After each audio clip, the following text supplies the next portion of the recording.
There's a chilling, undeniable rhythm in the annals of history, a grim pattern that has systematically dismantled three global superpowers over the last 5 centuries. And with terrifying precision, as we stand here in 2025, the United States is mirroring this exact trajectory, step by step, decision by agonizing decision. It's as if we are reading from a cursed script, one that has consistently led to utter catastrophe every single time it played out before. Cast your mind back to 1590. Spain, the prodigious Spanish Empire, stood as the undisputed titan, the richest and most formidable power on Earth.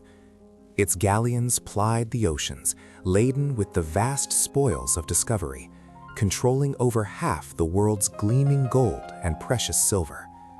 Its military might, the formidable Armada, cast a long, unyielding shadow across Europe, and the Spanish currency, universally trusted, was the lifeblood of global commerce. Yet, in a mere 80 years, this colossus crumbled. Bankrupt, reduced to a mere second-rate power, its glory forever tarnished, never to truly recover its former splendor. Then, witness the dawn of 1914. Great Britain, at the zenith of its power, commanded an empire so colossal, so utterly vast, that the sun quite literally never dared to set upon its territories. The pound sterling, a symbol of unwavering strength, was the unchallenged global reserve currency, the bedrock of international finance. But the relentless march of time proved unforgiving. Within 4 decades, that magnificent empire was dissolved, its territories scattered, its once mighty currency utterly collapsed. Britain, once the ruler of waves, found itself reduced to America's junior partner on the world stage. And consider the chillingly recent past, 1991. The Soviet Union, an imposing global superpower, bristling with an arsenal of nuclear weapons, wielding vast global influence, its satellites silently traversing the heavens. Yet, in a blink of an eye, a mere 900 days, this seemingly unassailable empire simply ceased to exist. Not vanquished by war, but tragically, profoundly, from an economic implosion so swift and complete, it stunned the world. 3 distinct eras, 3 unparalleled superpowers, 3 utterly complete collapses, each following an eerily identical, predetermined sequence of decline. And here is the part that should send a shiver down your spine, demanding your urgent attention. The United States, our nation, has already embarked upon and completed 5 of these 7 perilous stages. We are not merely approaching the edge of this historical pattern. We are deeply, irrevocably entrenched within its grasp. This, then, is the harrowing saga of how great empires invariably meet their end, why they perpetually believe themselves exempt from the inexorable forces of history, and why, by every cold, hard calculation, the math insists we are undeniably next. And make no mistake, this tragic unfolding is accelerating at a pace far quicker than anyone is truly prepared to admit. Before we delve into the cyclical patterns of decline, it is crucial to truly grasp the chilling reality of imperial collapse. This isn't merely an academic concept found in dusty textbooks. It is a brutal, lived experience. We must confront what it truly means when the very heart of a superpower ceases to beat, when an era, once thought eternal, comes to an ignominious end. Contrary to popular belief, the demise of a great empire rarely begins with a dramatic invasion or a decisive military defeat on the battlefield. No, the seeds of ruin are typically sown much earlier, deep within the empire's own economic fabric, leading to a profound and insidious economic exhaustion. The vast imperial reach, once a source of strength, becomes a crippling burden as the empire extends far beyond its genuine capacity to sustain itself. Consider the immense drain of maintaining military bases scattered across 150 nations, or the endless commitment to wars on multiple distant fronts. Each broken promise to its people, every unrepayable debt, contributes to this relentless erosion. Initially, this decline remains largely unseen, a silent cancer. The imperial currency still holds a semblance of value in global markets. The formidable military machine still clinches victories, however costly, in distant skirmishes. The government, with practiced ease, continues to issue grand pronouncements and assurances. But beneath this veneer of stability, the very foundations are slowly, agonizingly cracking. Critical resources are gravely misallocated, diverted from essential needs to grandiose, unsustainable projects. The nation's productive capacity, its very engine of wealth, begins to shrink, while its brightest minds, sensing the impending doom, quietly seek opportunities elsewhere, a tragic brain drain. Then, inevitably, comes the accelerating plunge. Former allies, perceiving the subtle shifts in power, begin to hedge their bets, cautiously aligning with rising forces. Emboldened enemies, sensing weakness, test the empire's porous boundaries with increasing audacity. Crucially, its traditional trade partners start actively seeking alternatives, developing new networks, eroding the empire's economic dominance. The cherished reserve currency status, once the bedrock of global finance, slowly but surely erodes. And in a cruel twist of fate, the very advantages that once forged the empire's might transform into its most crippling vulnerabilities. The once mighty currency that everyone clamored for now floods back to its ailing homeland, a symbol of rejected confidence, sparking rampant inflation. The global military presence, once a symbol of unassailable power, becomes an unsustainable drain, forcing agonizing withdrawals. And the empire's solemn promises, once guaranteed by its overwhelming strength, now ring hollow, mere empty words in a changing world. This isn't mere theory plucked from history books.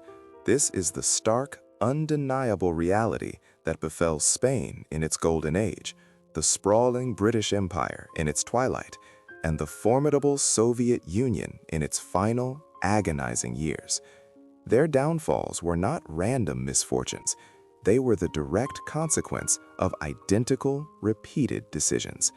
They all succumbed to the dangerous delusion that their power was immutable, eternal. They all overextended their military reach beyond reason. They all resorted to debasing their currency, trying to print their way out of trouble. And critically, they all stubbornly refused to acknowledge the grim reality unfolding around them until the irreversible collapse was not just imminent, but already well underway. Let us now examine how this precise pattern unfolded 3 distinct times in eerily similar ways. They debased their currency with reckless abandon, a desperate measure masking a deeper rot. They clung to a distorted perception of their own grandeur, refusing to acknowledge the harsh reality until the foundations of their power had already crumbled beyond repair.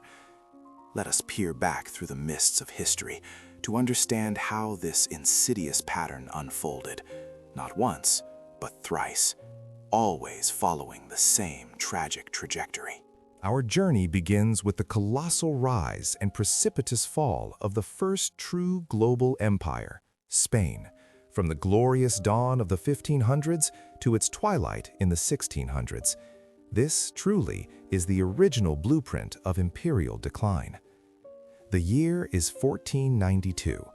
Columbus's audacious voyage across the Atlantic flung open the doors to a new world, transforming Spain overnight into an unparalleled global power.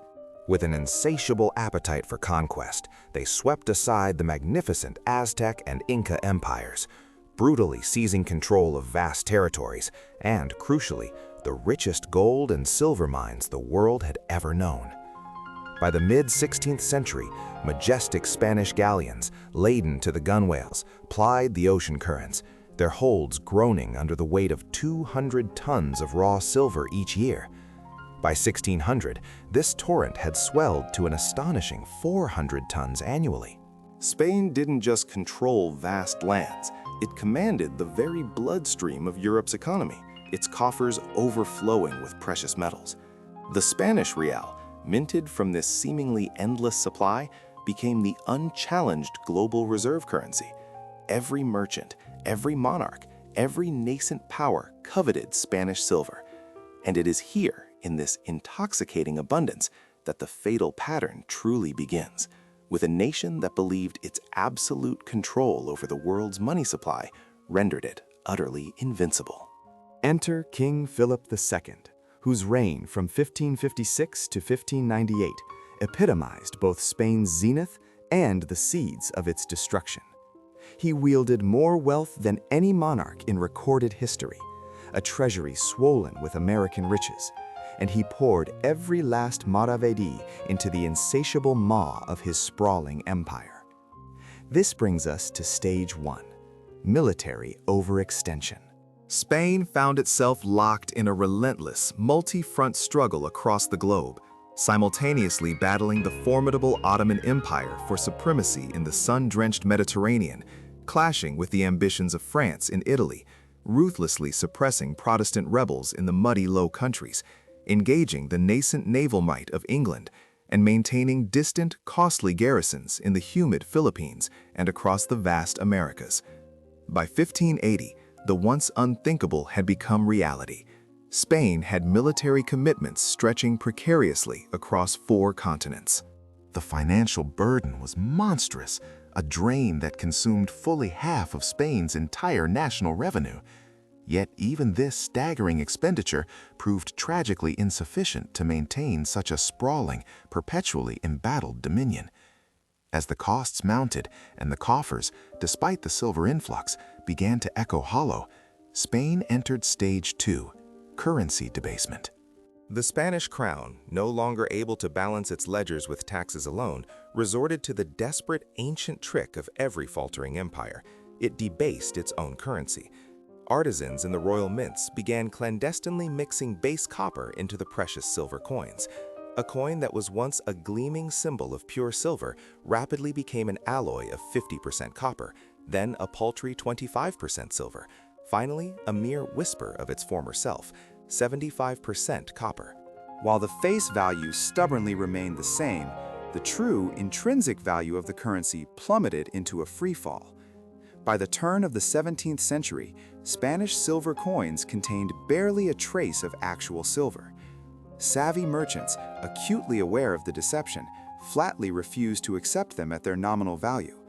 Predictably, rampant inflation tore through the economy, eroding trust and stability. This economic turmoil inevitably led to stage 3, debt spiral.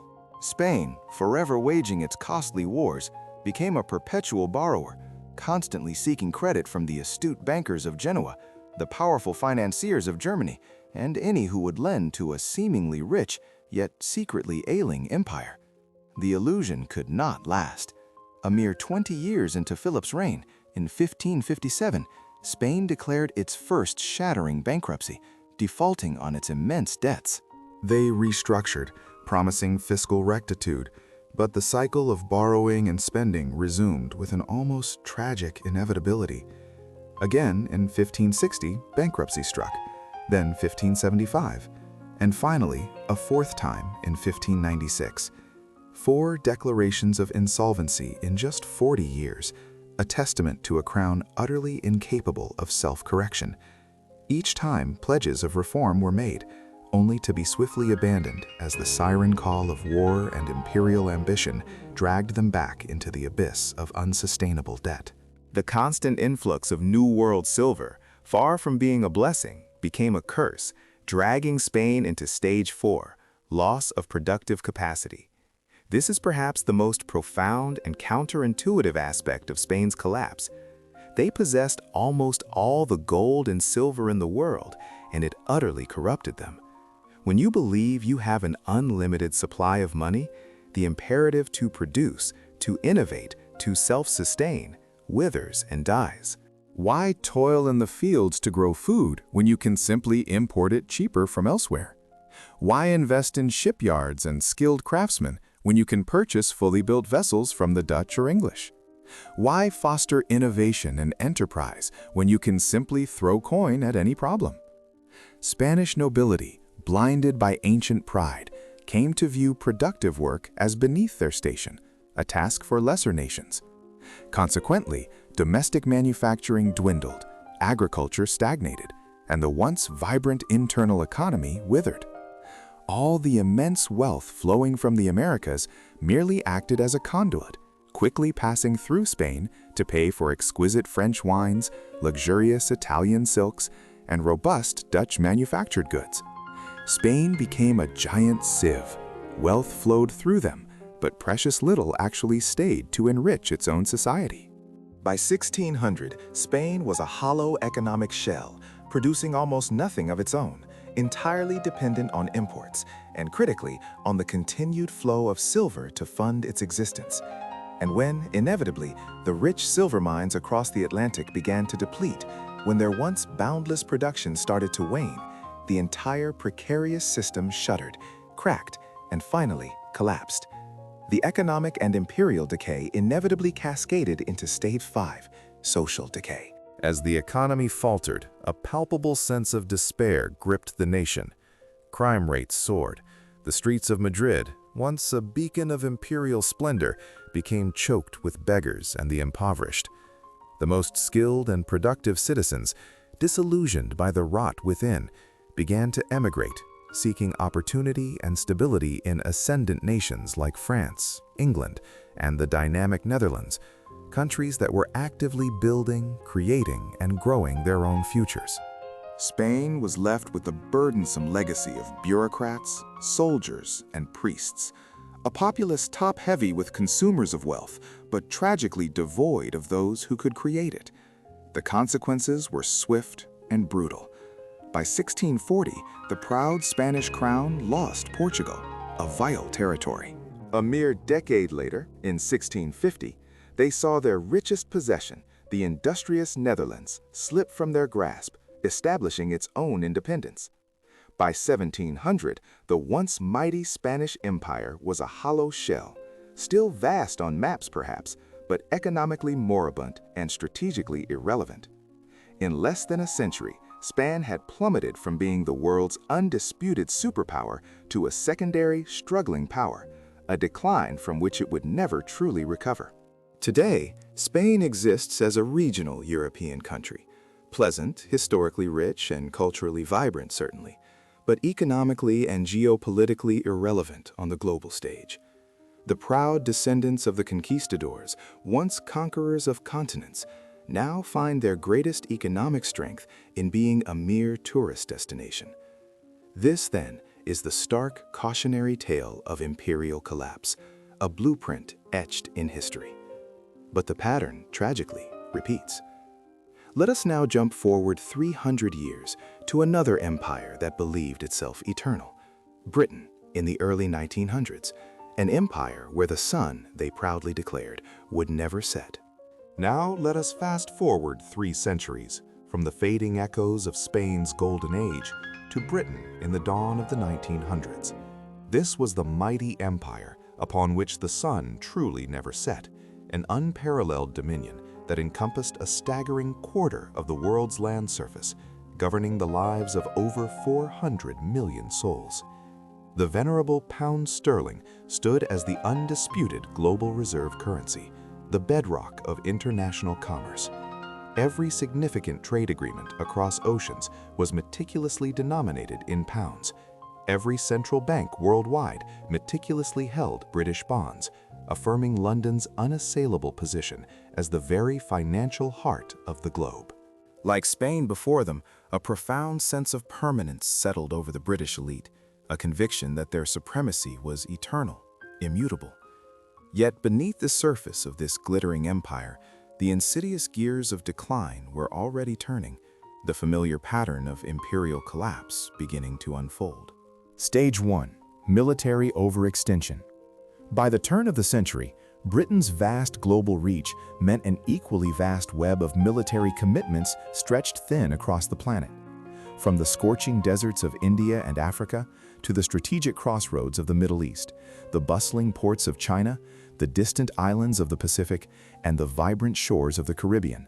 British forces were tasked with defending territory on 6 continents simultaneously.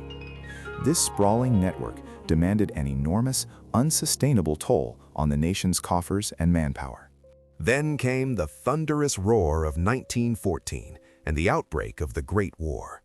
Britain stood at a perilous crossroads: observe neutrality, allowing continental Europe to tear itself apart, or plunge into the maelstrom, risking the very bankruptcy of its colossal empire for the sake of victory.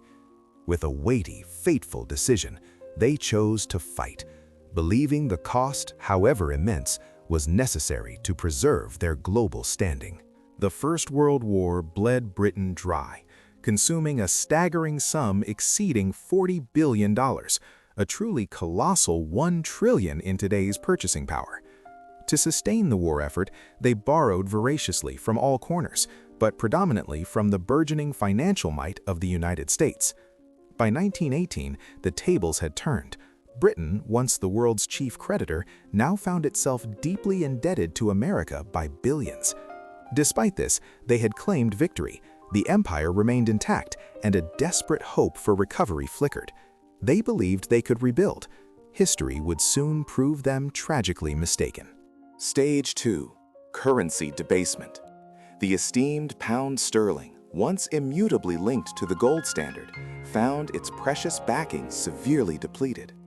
The voracious demands of war had necessitated the relentless shipping of vast quantities of gold across the Atlantic to America, paying for crucial weapons, essential foodstuffs, and vital supplies. By 1920, a mere 6 years after the war began, Britain's once formidable gold reserves had been tragically halved from their pre-war levels. Despite this alarming depletion, a defiant attempt was made to artificially prop up the pound's value. In 1925, against all economic wisdom, Britain returned to the gold standard at its pre-war parity, drastically overvaluing its currency. The disastrous consequence was swift. British exports, now prohibitively expensive, plummeted. Domestic manufacturing withered, unemployment soared, and the government was forced into the agonizing position of maintaining punishingly high interest rates purely to defend the artificial strength of the pound. This desperate, self-defeating policy systematically dismantled and ultimately destroyed the very fabric of the domestic economy. By 1931, the unsustainable charade could no longer be maintained. Britain, with a heavy heart, finally abandoned the gold standard. The immediate fallout was devastating. The pound sterling, once the paragon of stability, instantly lost a staggering 25% of its value overnight. The world's preeminent reserve currency had, in a single dramatic act, publicly confessed its inability to honor its fundamental promises. Stage 3. Debt spiral. Britain never truly extricated itself from the crushing burden of World War I debt before the cataclysm of World War II erupted. This second global conflict plunged the nation into even deeper financial ruin, demanding another exorbitant $120 billion in costs, necessitating still more desperate borrowing from America. By 1945, the grim reality was stark. Britain's total indebtedness to the United States and Canada alone exceeded $30 billion, a sum greater than Britain's entire gross domestic product. The war had been won, but at an unconscionable price. The empire, in all but name, was finished. The exhausted nation could no longer defend its vast territories, nor could it afford to maintain them. Stage 4. Loss of empire. In a pivotal moment of post-war decline, 1947 saw Britain surrender its most precious possession, India. The jewel in the crown and the bountiful source of immense wealth and prestige for over 2 centuries was irrevocably gone. This monumental loss signaled the rapid unraveling of dominion. Over the subsequent 2 decades, the great empire simply disintegrated. One by one, territories across Africa, the Middle East, Southeast Asia, and the Caribbean declared their independence, slipping from Britain's grasp like grains of sand. By 1970, the once unrivaled British Empire had, save for a few scattered remnants, receded entirely into the pages of history books, a phantom of its former glory. Stage 5. Currency collapse. The pound sterling, stripped of its imperial backing and economic might, entered a relentless free fall. From its formidable exchange rate of over $4 in 1940, it plunged to $2.80 by 1950. By 1970, it barely clung to $2.40, and by 1980, it had dramatically halved to just $1.30. Today, its value hovers around a mere $1.27. The once unrivaled global reserve currency had been brutally demoted. What was once the backbone of global finance had diminished into a mere regional currency. Britain, with dwindling influence, desperately attempted to cling to its former prestige, a permanent seat on the UN Security Council, the possession of nuclear weapons, and a special relationship with America. Yet, despite these symbolic gestures, the stark truth was undeniable to the world. Britain had become a former power, a living museum of past greatness, its glorious empire irrevocably lost, never to return. The echoes of a former power still resonated, a poignant museum of past grandeur, an empire vanished, never to return. Now, our gaze turns to a more recent, yet equally instructive example of decline, the Soviet Union, spanning the tumultuous years from 1945 to 1991. In the aftermath of the Second World War, the USSR ascended, emerging as an indomitable superpower. It wielded the terrifying might of nuclear weapons, asserted massive military control across Eastern Europe, and launched pioneering satellites into the cosmic expanse. A profound conviction pulsed through its veins. They were the architects of the future, certain that communism would inevitably inter its capitalist rival. The Soviet model, they believed, was destined to dominate the global stage. For a relentless 45 years, the Soviet Union engaged in an arduous, costly competition with the United States, tirelessly matching its adversary militarily. They poured immense resources into building an ever larger arsenal of tanks, missiles, and an overwhelming force of troops. Yet, beneath this imposing facade of strength, a hidden malignancy was consuming the heart of the nation. Its vibrant economy was slowly, agonizingly dying. This fatal decline began with military overextension, the first catastrophic stage. The Soviet Union funneled a staggering 15 to 20% of its gross domestic product directly into its military apparatus, a commitment 3 times greater than that of its American rival. They were compelled to relentlessly pursue American technological advancements, match its global reach, and counter its intricate web of alliances, despite their economy being a mere fraction of the size. Their expansive influence stretched from the desolate battlefields of Afghanistan to propping up struggling regimes in Cuba, supporting distant Syria, Vietnam, North Korea, Angola, and Ethiopia. Every corner where America projected its power, the Soviets felt compelled to counter, at a cost that proved utterly unsustainable. The second stage was a deep and pervasive economic stagnation. By the 1970s, the Soviet economy, once dynamic, had ground to a halt. For a time, vast oil revenues provided a fragile lifeline, masking deeper structural failures, but little else functioned. Factories, once symbols of industrial might, now churned out shoddy goods, often dubbed junk by its own disillusioned citizens. Agricultural reforms repeatedly failed, leaving vast tracts of fertile land barren or underproductive. Meanwhile, the world surged forward, and Soviet technology lagged decades behind, trapped in a relentless pursuit it could never win. By the 1980s, the tragic irony was complete. A nation blessed with some of the Earth's most productive farmland was reduced to importing grain, unable to feed its own people. This was the inescapable consequence of rigid central planning, where innovation withered under tight control, and the vital spark of incentive had been extinguished. Next came the crippling currency debasement, the third stage. The ruble was a ghost currency, never truly a globally recognized medium of exchange. It held no sway in international markets, and critically, even its own citizens harbored deep distrust, preferring to hoard hard currency like the US dollar whenever they could acquire it. The Soviet government itself was forced to settle international transactions for essential foreign goods using precious gold and silver mines reserves and oil, because the ruble was simply unwanted. By 1985, a dramatic plunge in global oil prices delivered a crushing blow. The Soviet gold and silver mines reserves began to rapidly deplete. The nation was quite literally running out of real money. This accelerating debt spiral was tightening its grip. Then arrived the inevitable loss of empire, the fourth devastating stage. In the momentous year of 1989, the symbolic Berlin Wall crumbled. A domino effect swept through Eastern Europe as nations like Poland, Hungary, Czechoslovakia, Romania, and East Germany asserted their independence, all vanishing from the Soviet orbit within a single year.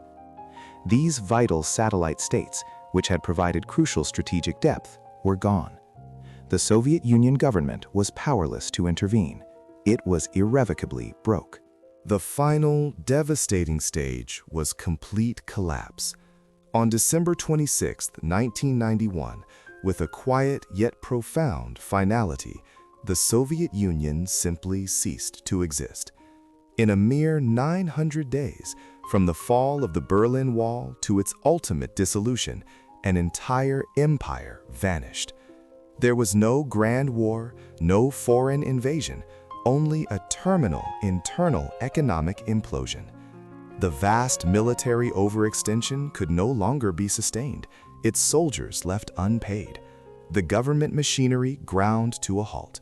The ruble became utterly worthless, reduced to mere paper.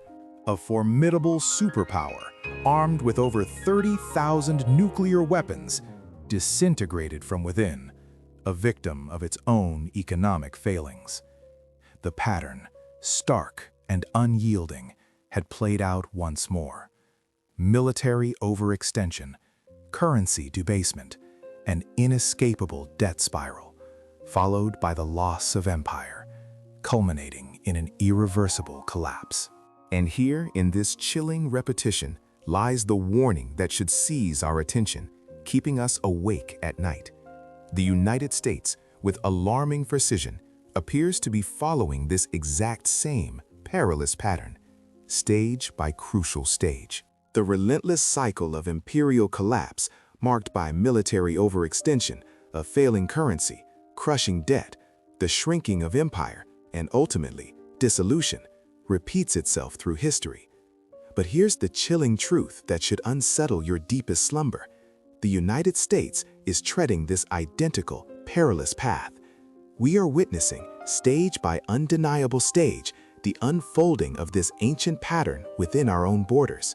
Consider the sheer, unsustainable breadth of America's global commitments. Over 750 military bases dot the landscapes of 80 nations, a sprawling network of influence and obligation.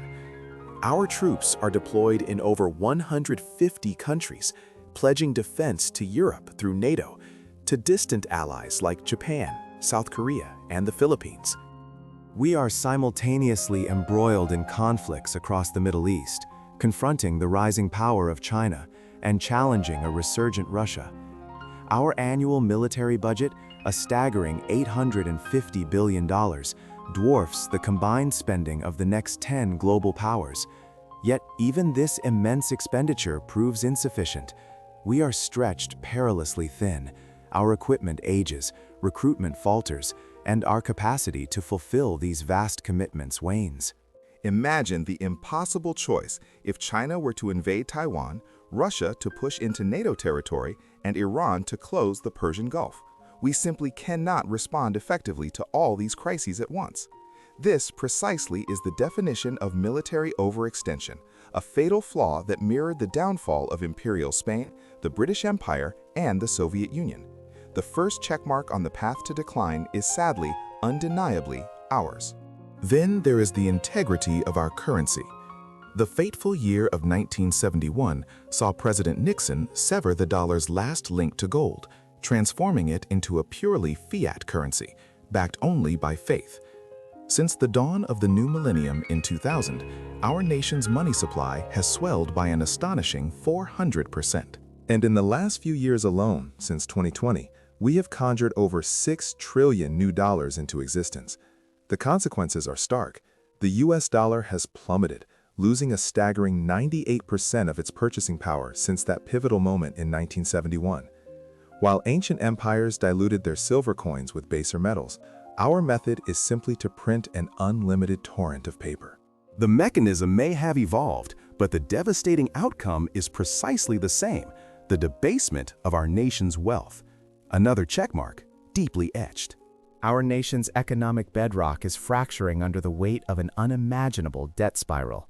The United States now shoulders a crushing $36 trillion in national debt, an amount that surpasses 120% of our entire gross domestic product.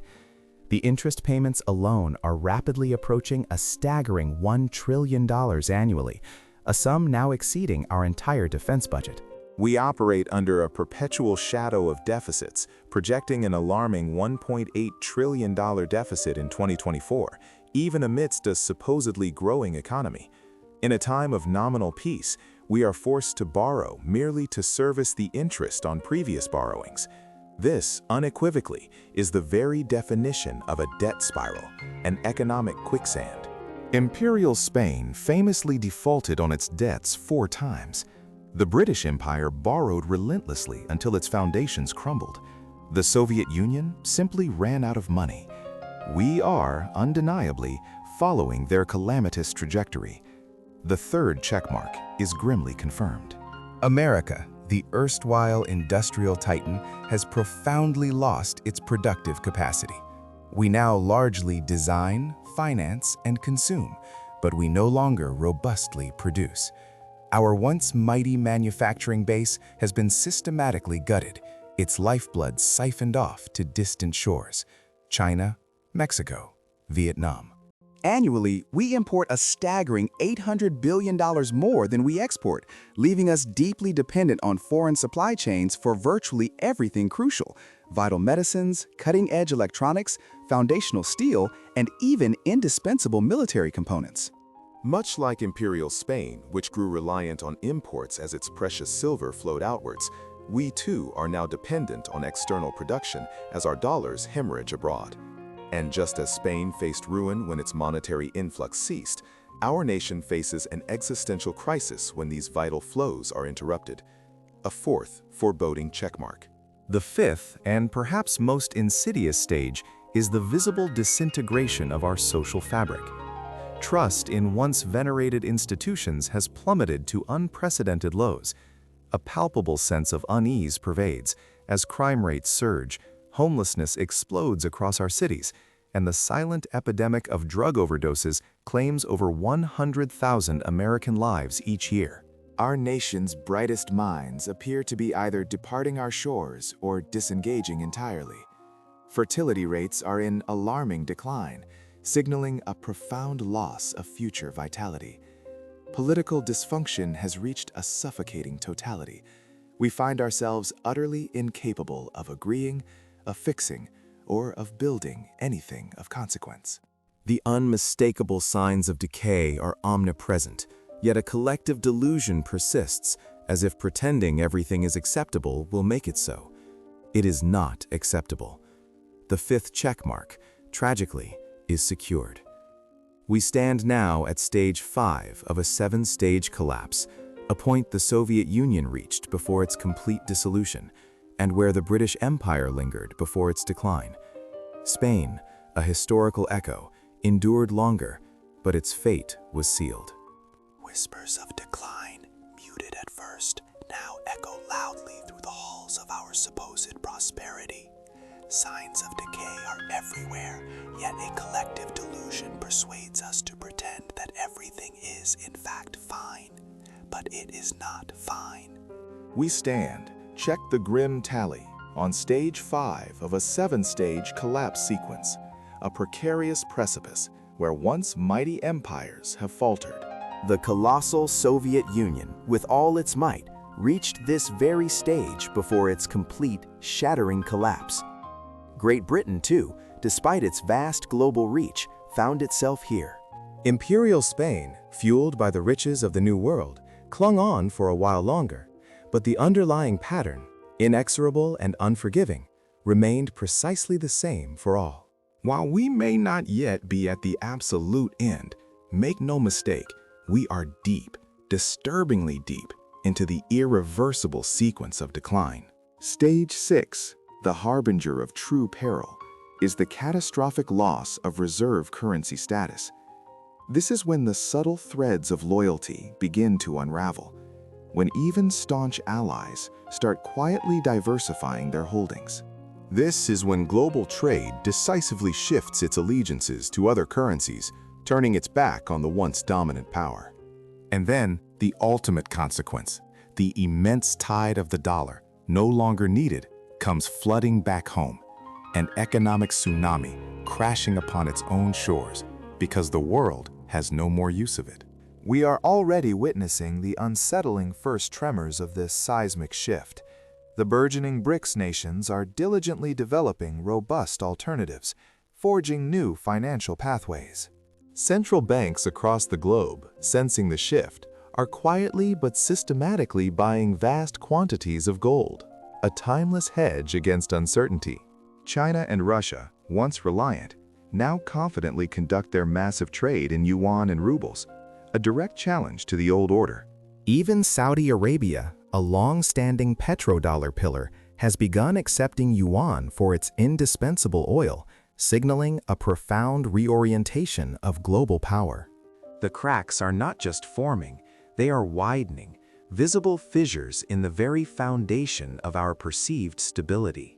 And then, stage 7, not a gentle, gradual decline, but a terrifyingly sudden implosion. History offers stark warnings. The mighty Soviet Union, an undisputed superpower, vanished into non-existence in a mere 900 days, a blink of an eye in geopolitical terms. The vast British Empire, spanning continents, began its terminal decline and shed its dominions in a mere 2 decades, its sun setting far too quickly. Spain's fall was protracted, a slow bleed, yet the end result was identical, the irreversible loss of its imperial grandeur. When the bedrock of the reserve currency crumbles, when the burden of debt becomes an impossible, suffocating weight, when the military machine, once mighty, can no longer be funded. The descent is not graceful. It is a brutal, swift, and utterly unforgiving collapse. And everyone who, in their hubris, believed it simply could not happen here, will learn the same devastating lesson every empire before them has learned. It can happen, and with chilling certainty, it does happen. 3 monumental empires, Spain, Britain, and the Soviet Union, meticulously followed this very pattern, a blueprint of their own undoing. Each one believed with an almost religious fervor that they were uniquely exceptional. Each one was convinced they were inherently different, immune to the forces of history. Each firmly believed the universal rules of rise and fall simply did not apply to their exalted status. Well, they were tragically wrong, every single time. And now, disturbingly, we find ourselves echoing those same perilous lies, whispering them like comforting incantations. We tell ourselves we are different. We possess unparalleled technology. We wield the formidable US dollar. We are America. But the pattern, cold and indifferent, cares nothing for exceptionalism. The pattern is mathematical, an unforgiving algorithm of decline. You cannot perpetually spend beyond your means without consequence. You cannot sustain an empire when your productive capacity has been hollowed out. You cannot debase your currency without facing severe, inevitable repercussions. You cannot, once stages 1 through 5 are complete, miraculously avoid stages 6 and 7. The sequence, once initiated, is inexorably locked in. The only remaining variable is timing. Perhaps we have 10 years, perhaps a mere 5, or maybe, terrifyingly, even less time remaining. But the pattern, in its stark clarity, unequivocally states, collapse is coming. And when it arrives, it will not unfold slowly. It will be sudden. A currency crisis rapidly igniting a devastating debt crisis, which in turn sparks an uncontrollable political crisis. Literally overnight, the global superpower transforms into a cautionary tale, a ghost of its former self. The once mighty reserve currency shrivels into a mere regional currency. Its global power evaporated. The Grand Empire, a sprawling behemoth, fades into a distant memory. 3 times this fate has unfolded before our eyes. And the pattern, with a chilling certainty, declares that we are next. Shockingly, since 2020, we have dramatically accelerated every single stage of this decline. We have printed unprecedented sums of money, accumulated unimaginable levels of debt, relentlessly extended our military commitments across the globe, Hollowed out our domestic production capabilities, and deeply fractured our society. We are no longer merely walking the path towards ruin. We are sprinting down it with reckless abandon. And the inevitable end is starkly visible, if only one chooses to understand the pattern. Perhaps, against all historical odds, we will find an extraordinary way out. Perhaps America can achieve what Spain, Britain, and the Soviet Union tragically could not. But the relentless pattern says otherwise. The cold, hard math says otherwise. And history, that ancient chronicler, which has witnessed countless empires die the same brutal death over and over again. It says we are about to learn that devastating lesson the hardest way imaginable.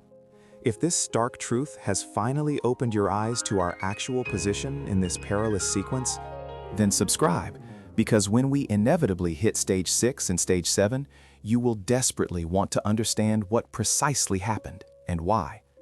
The answers to our future are not cunningly hidden in the years ahead. They are profoundly and plainly written in the pages of our past, and I will show you precisely where to look.